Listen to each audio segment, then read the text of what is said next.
Hola amigos y amigas de mi amigo Freud.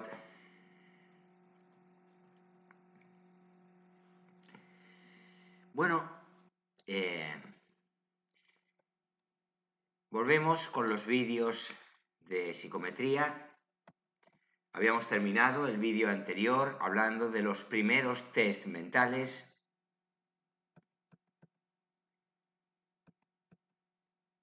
Habíamos hablado de Cattell, Wundt, Gatton.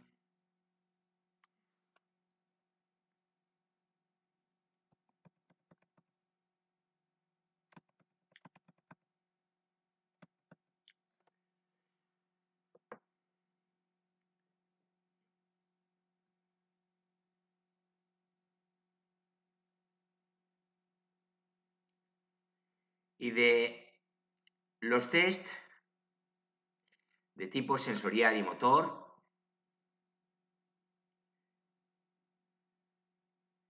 que se desarrollan durante las dos últimas décadas del siglo XIX,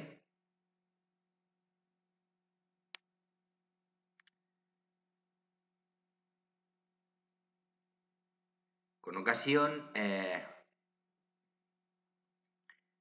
de la expansión de los estudios acerca de las diferencias individuales en Inglaterra y en los Estados Unidos. Viéndose pues que estos test no medían la inteligencia,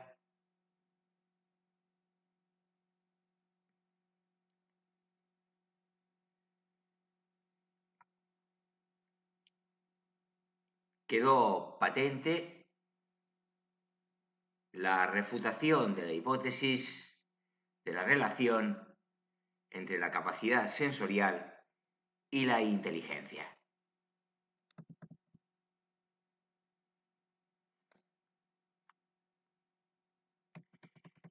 Bueno, pues demos comienzo al vídeo de hoy con el desarrollo de los primeros test de inteligencia.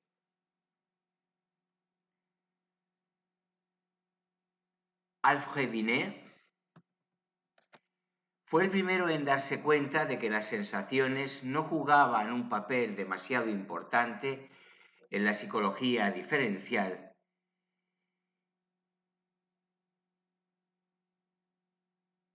y de que era necesario centrarse en el estudio de los procesos mentales superiores.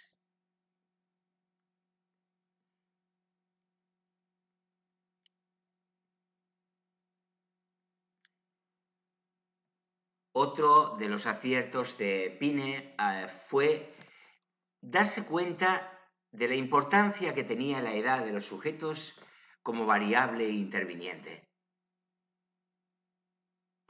En 1889 fundó con Bonny el primer laboratorio de psicología de la Sorbona, del que llegó a ser director en 1894.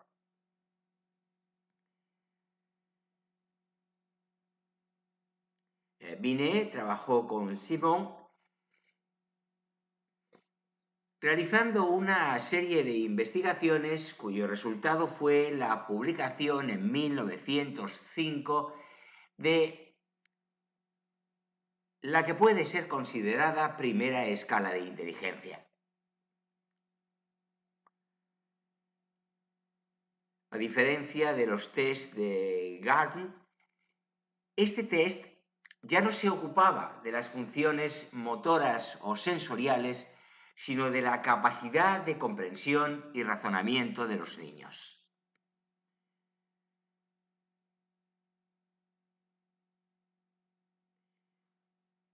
Esta escala, conocida como escala de Binet-Simon, constaba de 30 elementos de dificultad creciente.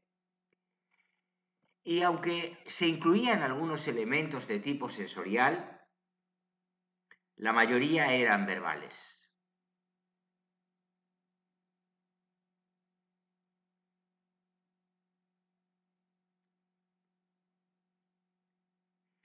La escala fue revisada en 1908 traducida a numerosos idiomas y adaptada varias veces. La adaptación más conocida del test de Binet fue la que realizó en 1916 el psicólogo americano Temin en la Universidad de Stanford. De ahí el nombre de test Stanford-Binet de Temin. Este test fue traducido y adaptado en España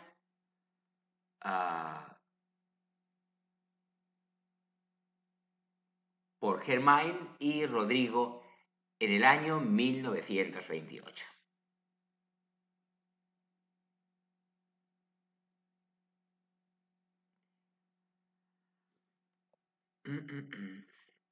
Bueno,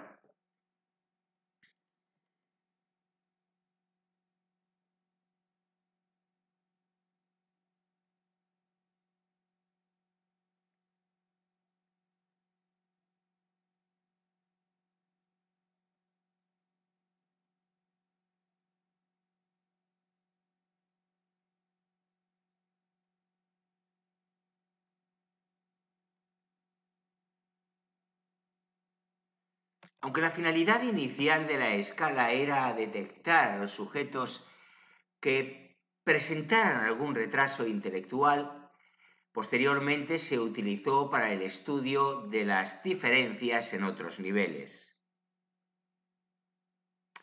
Para poder interpretar las puntuaciones obtenidas, se desarrolló el concepto de edad mental, que equivale a la edad cronológica de los niños intelectualmente normales, cuya media en la escala es igual a la puntuación obtenida por el niño examinado. Es decir, se aplica la escala a una muestra representativa de niños intelectualmente normales divididos en distintos niveles de edad. Y se calcula la puntuación media de los niños en cada uno de los niveles.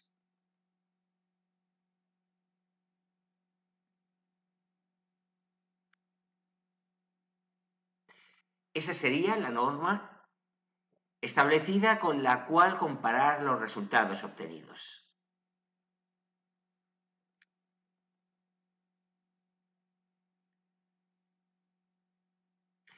Así, supongamos que se aplica la escala a un niño de 12 años y obtiene una puntuación que coincide con la puntuación media obtenida por los niños de 9 años. Entonces, diríamos que la edad cronológica del niño examinado es de 12 años, pero su edad mental sería de 9 años.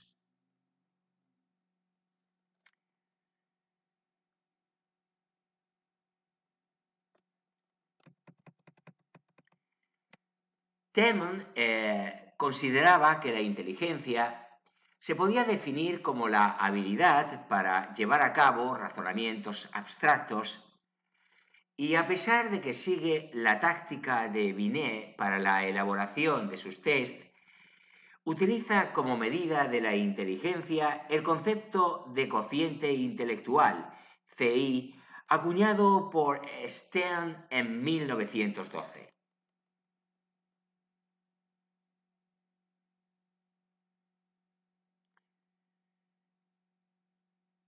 El cociente intelectual, que no coeficiente intelectual, como se escucha muchas veces, equivale al cociente entre la edad mental y la edad cronológica, generalmente multiplicado por 100 para evitar los decimales. Como señala Santisteban en 1990, al definir el cociente intelectual, se establece la primera escala de puntuaciones referida a las aptitudes mentales.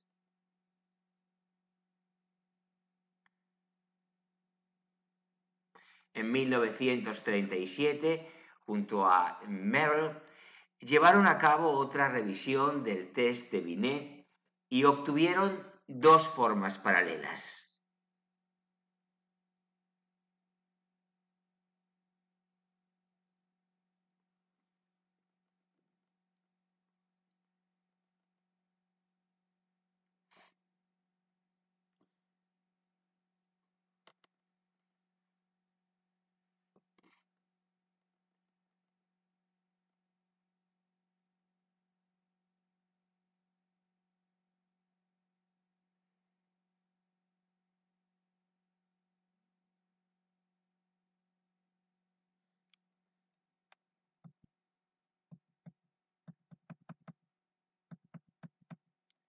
Bueno, recordamos que Binet vive entre 1857 y 1911.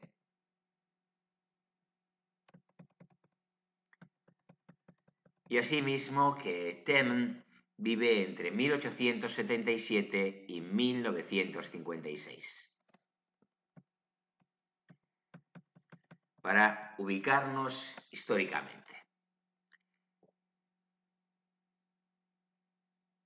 Pasamos a los test colectivos.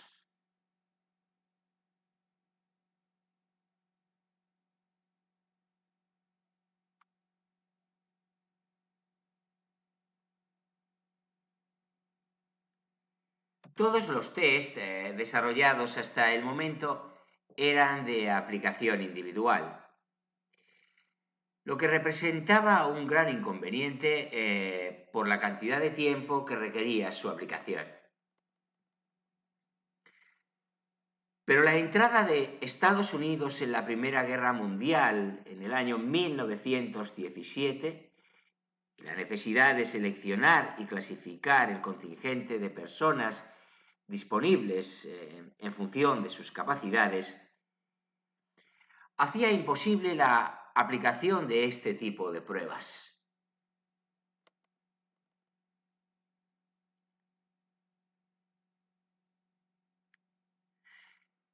Entonces se nombró una comisión especial de la Asociación Norteamericana de Psicología, dirigida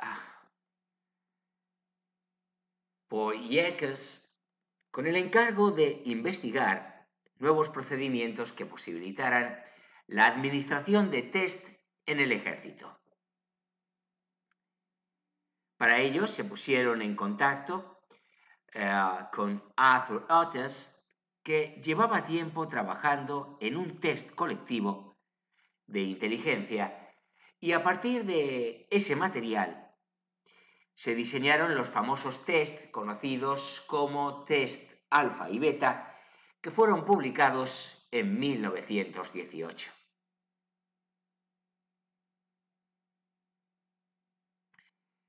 El primero, el test alfa, diseñado para la población general, y el segundo, el test beta, para los reclutas analfabetos o aquellos que no dominaban el inglés. Ambos test siguen usándose hoy día tras numerosas revisiones.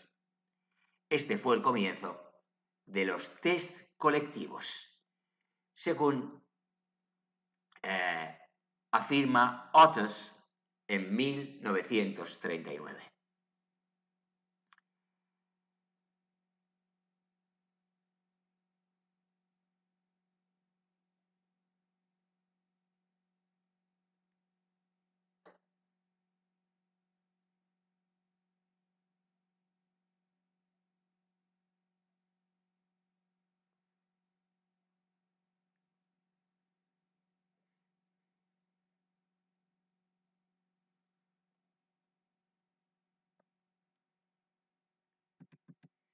Una vez finalizada la guerra, el uso de los test se extendió a la industria y al resto de las instituciones.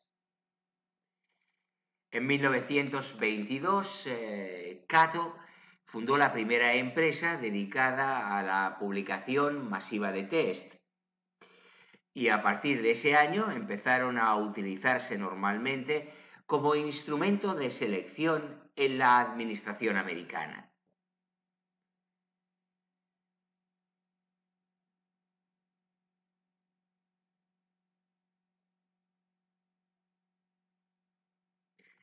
Su sistema de valoración era sencillo. En general, se asumía como puntuación de los sujetos el número de aciertos, y para su interpretación se recurría bien a normas cronológicas, edad mental o cociente intelectual, bien a normas estadísticas, centiles o puntuaciones típicas.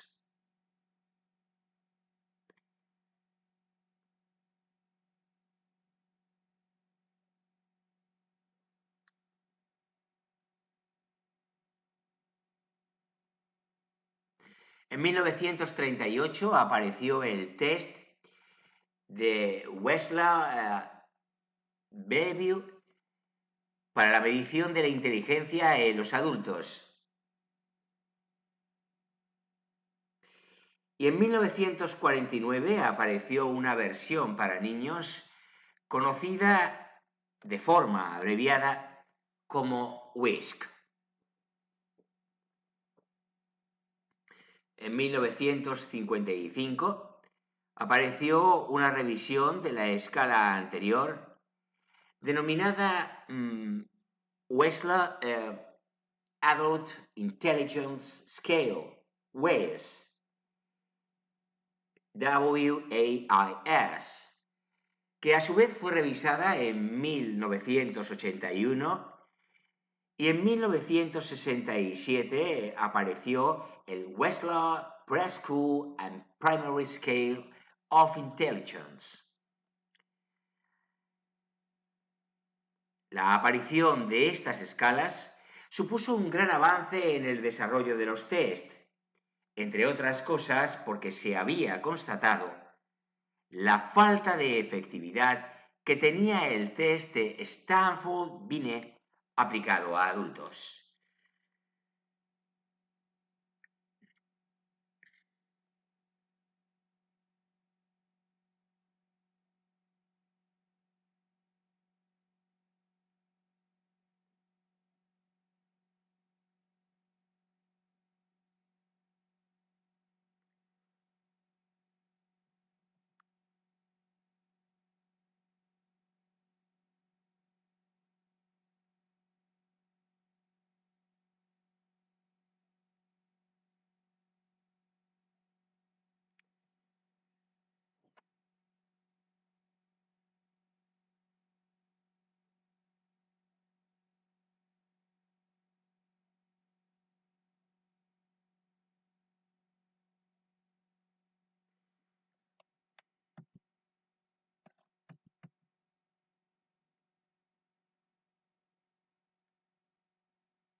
A pesar del gran desarrollo del método de los test, quedaban una serie de preguntas sin respuesta.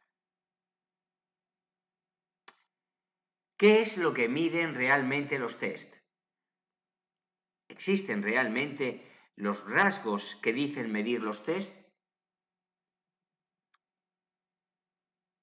En un intento de dar respuesta a estos interrogantes, se desarrollaron el coeficiente de correlación de Pearson y una serie de técnicas correlacionales conocidas bajo el nombre genérico de análisis factorial. Los primeros esbozos de estas técnicas se deben a Spearman y hay que resaltar la enorme importancia que tuvieron en el desarrollo del método de los test, ya que sin estas técnicas los test mentales hubieran tardado más en perder su carácter básicamente sensorial.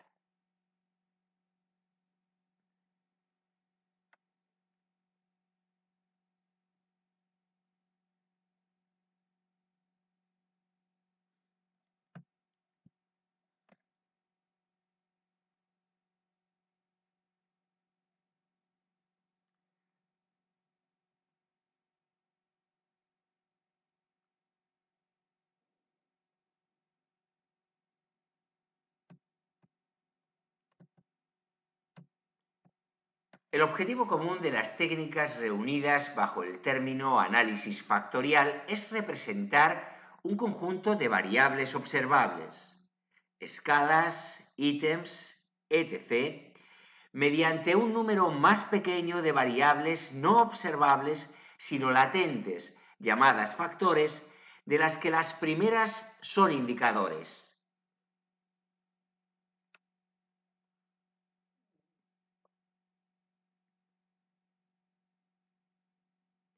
La influencia del análisis factorial respecto a los test de inteligencia fue doble. Por una parte, dio una fundamentación teórica a su utilización mostrando que en la mayor parte de las funciones cognitivas interviene un factor general G común a todas ellas. Por otra, los resultados del análisis factorial subrayan la importancia de estudiar otras aptitudes más específicas en el campo de la inteligencia. Surgen así los primeros test destinados a la medida de las aptitudes y del rendimiento.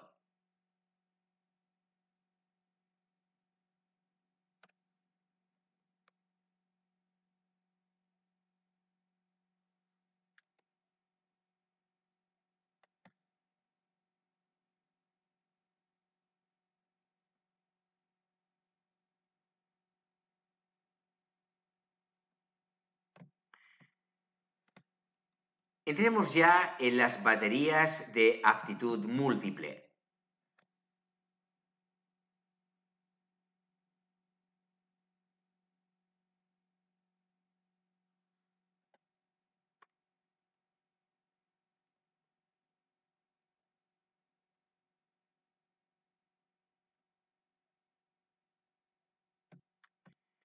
Los test de inteligencia utilizados hasta el momento proporcionaban información acerca del nivel intelectual global de los sujetos, y eso no bastaba.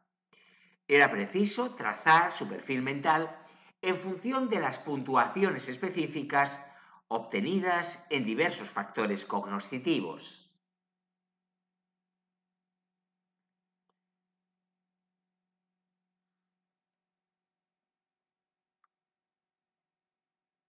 Así, a partir de los años 30 y sobre todo a partir de los años 40 del pasado siglo XX, cuando ya la técnica del análisis factorial empieza a dar sus frutos, comienzan a desarrollarse las baterías de test, baterías de aptitud múltiple, cuya finalidad era procurarnos una medida de la posición de cada sujeto en un cierto número de rasgos.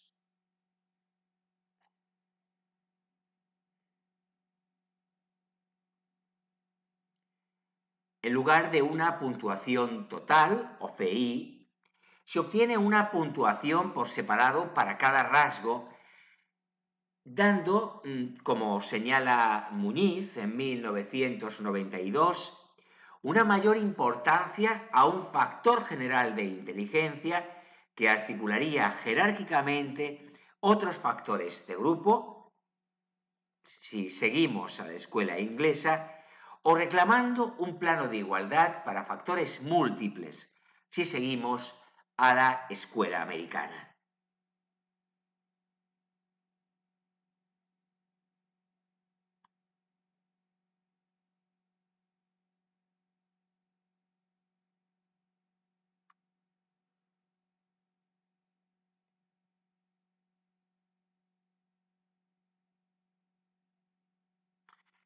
Entre las primeras baterías merece destacarse la batería de aptitudes mentales primarias de Thurston, que incluía pruebas para la medida de lo que entonces se consideraban los componentes fundamentales del comportamiento inteligente.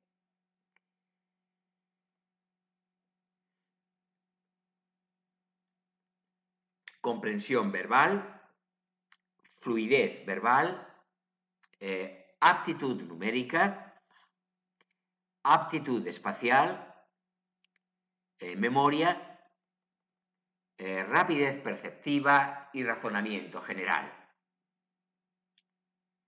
Hoy día existen numerosas baterías, la PMA, DAT, etc., de uso habitual.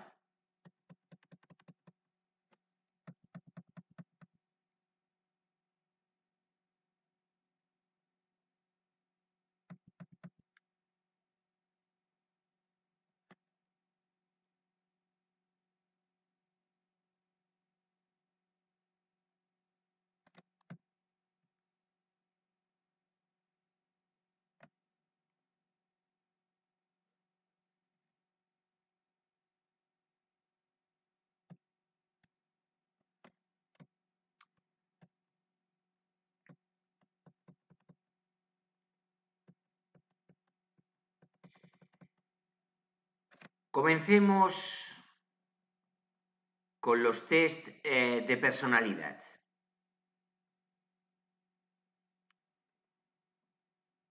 Y aquí dejaremos el vídeo. Aunque la medida de las diferencias individuales había estado centrada fundamentalmente en el campo de las facultades mentales, se habían hecho algunos intentos de extender el uso de los test a otros campos de la psicología. La personalidad, los intereses, las actitudes, entre otros. Se puede considerar a Kraepelin como un precursor de los test de personalidad, pues ya en 1894 utilizó el test de asociación libre con pacientes normales para estudiar los efectos psicológicos de la fatiga, el hambre y las drogas, y llegó a la conclusión de que todos esos agentes aumentan la frecuencia relativa de las asociaciones superficiales.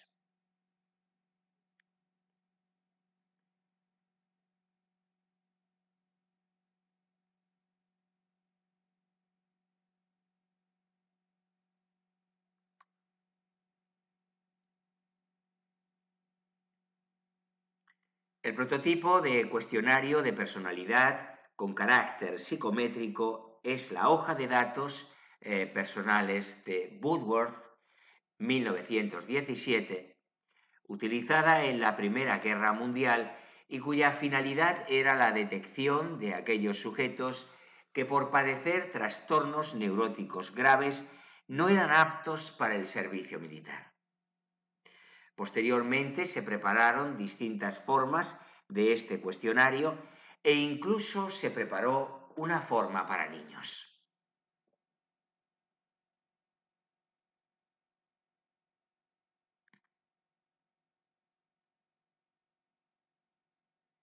De los primeros test objetivos de personalidad, hay 3 que han sobrevivido en la actualidad. Una serie desarrollada por Guilford y sus colaboradores, Guilford Zimmermann, 1949, una serie similar desarrollada por Cato y sus colaboradores, Cato, Eva y Tatsuoka, 1970, y el inventario multifásico de personalidad de Minnesota, MMPI, MMPI, de Hathaway y McKinley, 1942. En general, los test de Guilford y de Cato se usan en poblaciones normales, mientras que el MMPI, por sus siglas en inglés, se usa en poblaciones clínicas.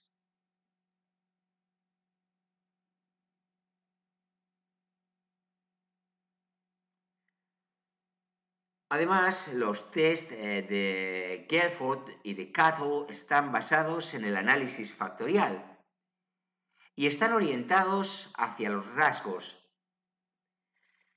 mientras que el MMPI, en su forma estándar, no utilizaba escalas derivadas del análisis factorial y está orientado hacia una clasificación psiquiátrica.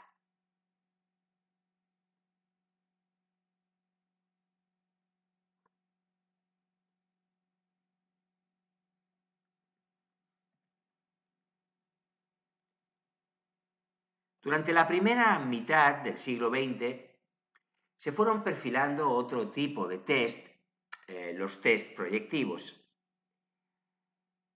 En 1921, el psiquiatra suizo Rorschach diseñó el primer test que pretendía dar una visión global y comprensiva de la personalidad, el test de psicodiagnóstico. Se trata del famoso test proyectivo, también conocido como el test de las manchas de tinta. A partir de este test Se desarrollaron otros muchos que pronto se vieron asociados con la psicología clínica y en especial con el psicoanálisis. En 1926 aparece el test de dibujo de la figura humana de Mahofa. En 1938 el test de apercepción temática, TAT, entre otros.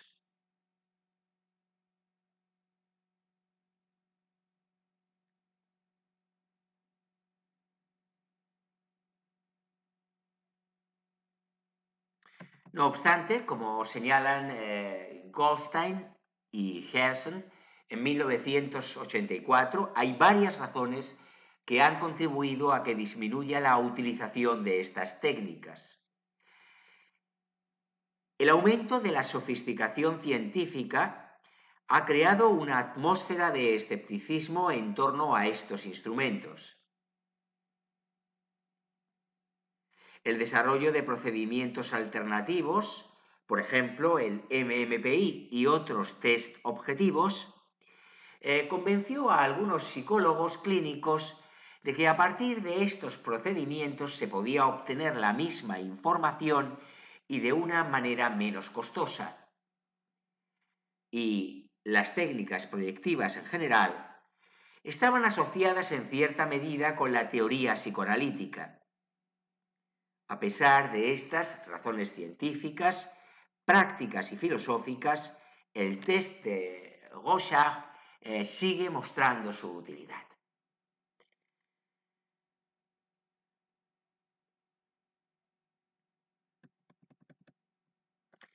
Y ahora sí, creo que es el momento oportuno para poner un punto y seguido, que continuará en el próximo vídeo, con la medición de intereses y actitudes. De los intereses y las actitudes. Cerramos, pues, con los test de personalidad.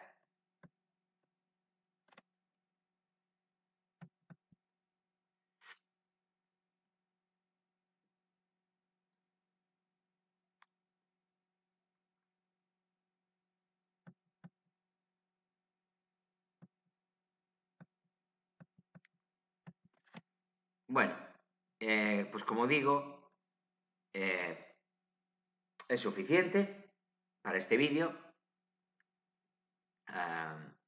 Gracias por estar siempre ahí, al otro lado de la pantalla. Espero que os sean de utilidad y os resulten interesantes los vídeos de contenido psicométrico. Bueno, quizá es una materia más árida y algo menos atractiva en primera instancia que la que supone el contenido de otros vídeos, ¿no? Pero es necesario que en el canal existan materias con este perfil, ¿no? Materias metodológicas que sustenten el avance en el conocimiento científico en psicología. Bueno, pues os animo, antes de terminar, a suscribiros a mi amigo Freud, si no lo habéis hecho ya. Recordad que es fundamental el aumento en el número de suscriptores para que mi amigo Freud gane presencia, visibilidad en la red. Y os recuerdo que una manera indirecta de hacerlo, aunque es perfectamente compatible con la anterior, con la suscripción, es dar me gusta a los vídeos como este, a cualquier vídeo de los subidos al canal que os resulte útil, interesante, valioso desde algún punto de vista. Bueno, os emplazo a reencontrarnos en el próximo vídeo, que llegará muy pronto. Y nada más, simplemente os recuerdo, como hago siempre, que mi amigo Freud, nuestro amigo Freud, está siempre encantado de contar con vuestra presencia, con vuestra atención, con vuestra compañía, por qué no decirlo, con vuestro apoyo, aliento y compromiso para con este proyecto tan ilusionante que lleva su nombre. Ilusionante, desde luego, para mí, y me consta que para los espectadores del canal, por las comunicaciones que me llegan a través de diversas vías. Gracias nuevamente por estar siempre ahí. Hasta muy pronto, insisto, que os vaya muy bien. Chao.